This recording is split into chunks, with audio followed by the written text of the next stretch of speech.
Hello, hello. Well, lately I've been revisiting the MBTI, which is a personality test.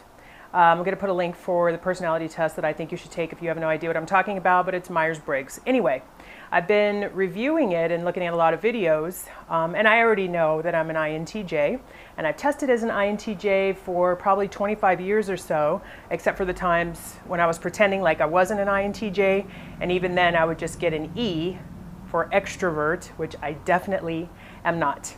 Anyway, since I have been an INTJ for a long time, I wanted to do something that could possibly be helpful for people who are struggling with their type. I've been living with this longer, basically, so maybe I can give you some tips on how to manage being the INTJ that you are. And I have some notes because I want to hurry up and get to the point and not ramble, which I usually do in videos. By the way, did you know that there's a speed up button that you can push to get people moving so that they can get to the point? Anyway, first thing you should do as an INTJ is stop giving yourself a hard time. Oh, by the way, if you're not an INTJ, a lot of this stuff is probably helpful for you too. But anyway, INTJs, stop giving yourself a hard time. Everybody gives us a hard time. We're such weirdos, and oh my God, I don't understand you, and why are you doing this? So really, what we should do is be loving ourselves beyond all measure, like really appreciate that you're a special person, and when your inner dialogue's telling you that you're a weirdo because everyone else is telling you you're a weirdo, then you should be the main person to refute that. You're a special person, you're unique, and stop giving yourself a hard time. Second thing is to know that the majority of people are SJs.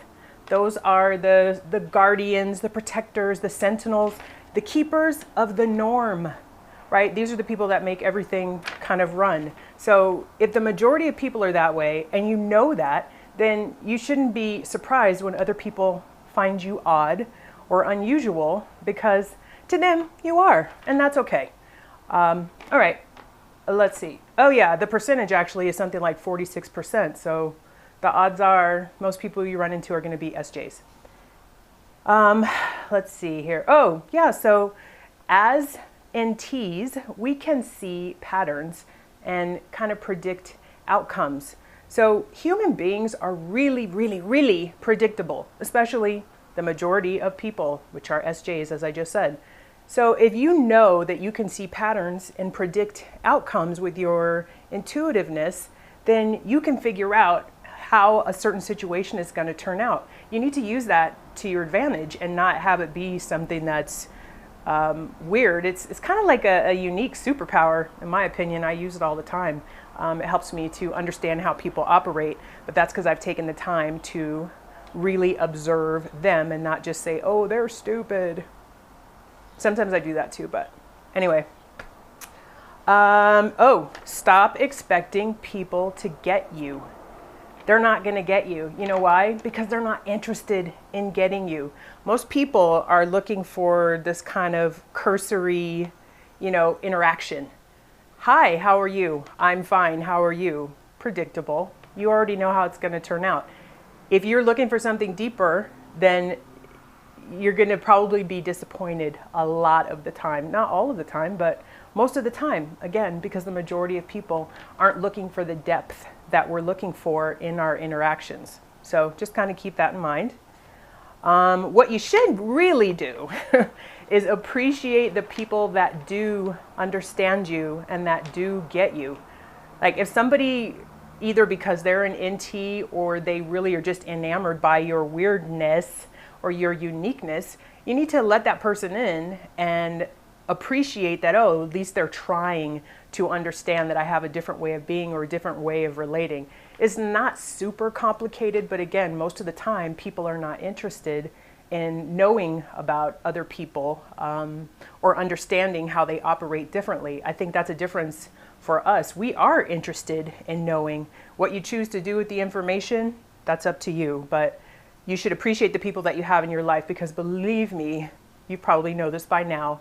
If not, you'll find out they do not come along that often, unless you seek them out, right? And that's the thing about trying to build your tribe and find people that are like you, which is something that I'm still working on myself.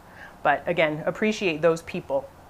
The next thing is to fake it until you make it. And I know that faking or pretending is anathema to us. Like the idea that we have to go into a situation and be somebody else or try to present in a certain way. It's disgusting, really. It's repulsive.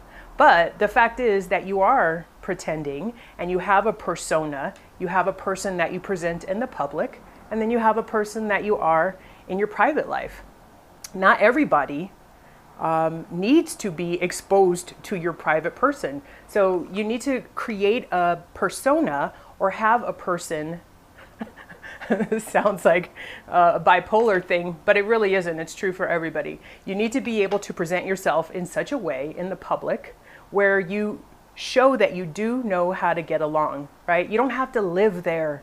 You're just doing what you need to do in order to get what you want to have done, period. That's all there is to it. Oh, I made a video too. It's really funny in hindsight on this page. It's about making a connection with people.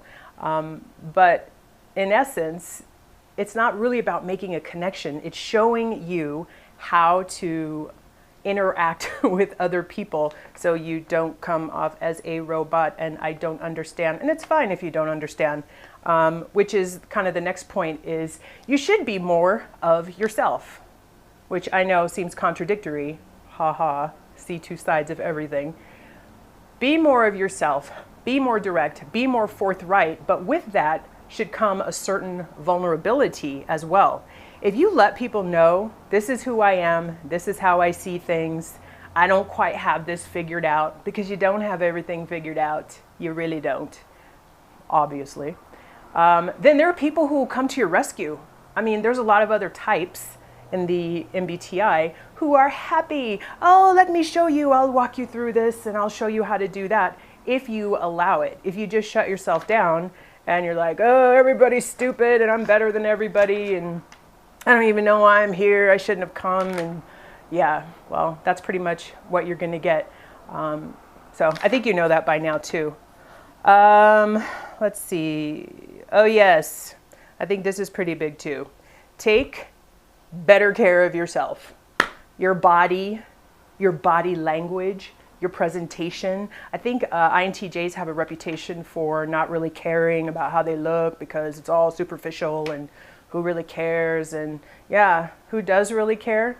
But when you're out in the world, again, and you're interacting with other people, you should show that you do know how to be in the world. Really, the bottom line is it's about getting what you want. That's how I see it. So I know that if I know how to present myself, then it's going to allow me to get the response that I want. If I take care of my body, it seems like I take care of myself. And really, if you take care of your body and you take care of yourself, you're gonna feel better. And then you're gonna look better, and then you're gonna get more of what you want, and you'll be a happier person. And all of that's not totally true, but it kind of all works together.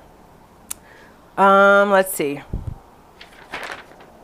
Social experiments. So when you have to go and you have to do and you have to be around other people, just look at it as a game. You're going, you're going to show up, you're going to do what's necessary because you've been studying and you've learned this is how to be in society, and I can relax into this role for the time being, because social is something that can be learned, right? It doesn't make you a social person. It doesn't make you any less of an introvert. You're still probably going to be drained at the end of it, but you can learn what to do in the moment.